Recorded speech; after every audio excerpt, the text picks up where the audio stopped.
Hello, everybody. Couple of quick things to share with you today that have really been on my heart for a couple of weeks now, and I finally think I may have figured out a way to talk about this in a way that hopefully you can relate to and it'll make sense to you.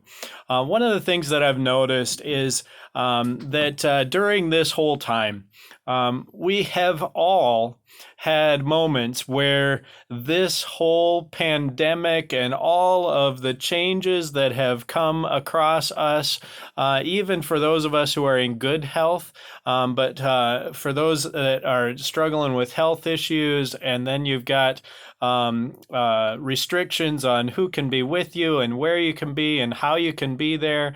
And then there's the whole financial aspect, and there's to our economic aspects of the nation's economy, the world economy, and all and on and on and on and on. And this all has a way that there are moments where all of us have just kind of got to a point where we just throw up our hands and say, I can't. I have no idea what to do with any of this, and I don't know how long this is going to go on, and I don't know how I'm going to deal with this.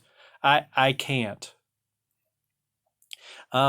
Years ago, I heard a message at a youth conference from Louis Giglio, who's a pastor at Passion City Church, Passion for the City Church. Louis Giglio preached at that time about the name of God. You know what the name of God is? It comes to us in Exodus. In Exodus chapter 3, you remember this story, Moses is out in the wilderness, and he has fled from Egypt, and he's met his wife, and he's with his father-in-law tending sheep, and he comes across this bush, and it's burning. It's on fire, but it's not burning up. And so he comes near to figure out what in the world is going on here. Those moments where we look at what is going on around us and we say, what on earth is this? Right? That's what Moses did. He went up to a burning bush that wasn't burning up.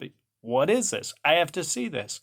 And as he approached, God told him to remove his shoes. He told him the ground that he stood on is holy ground, and he had a calling for him. And at the end of that whole section, Moses is questioning, well, who am I going to tell them you are? What name am I going to give the people when they ask me who sent me? And here's what it says, Exodus 3, verse 14. God said to Moses, I am who I am. He said further, thus you shall say to the Israelites, I am has sent me to you. That's the name of God. I am. For me, whenever I hear that word, I go back to this sermon from Louis Giglio, because he said, the name of God is I am. But do you know what that means about us? John the Baptist is the one who got this right. In John chapter 1, beginning at verse 19, we read, this is the testimony given by John when the Jews sent priests and Levites from Jerusalem to ask him, who are you? He confessed and did not deny it, but confessed, listen to this, I am not the Messiah. And they asked him, what then? Are you Elijah? He said, I am not. Are you a prophet? He said, I am not.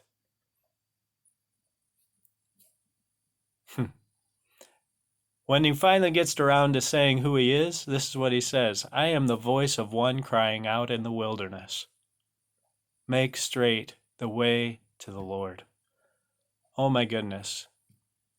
If you have had those moments like me and you're trying desperately to hold it together because you think you have to be the one, you have to have it together, you have to hold all these things in place, and you're looking at the world and you're going, what on earth is this? And you're saying, how can I do this? I want you to know something. You're doing the wrong job. You forgot who you are. Because your name is I am not, and God's name is I am. Let's let the I am hold this together and not be afraid to let others know that we need help, that we need people to come alongside us. None of us have this in our hands, but praise be to God that He has even us in His.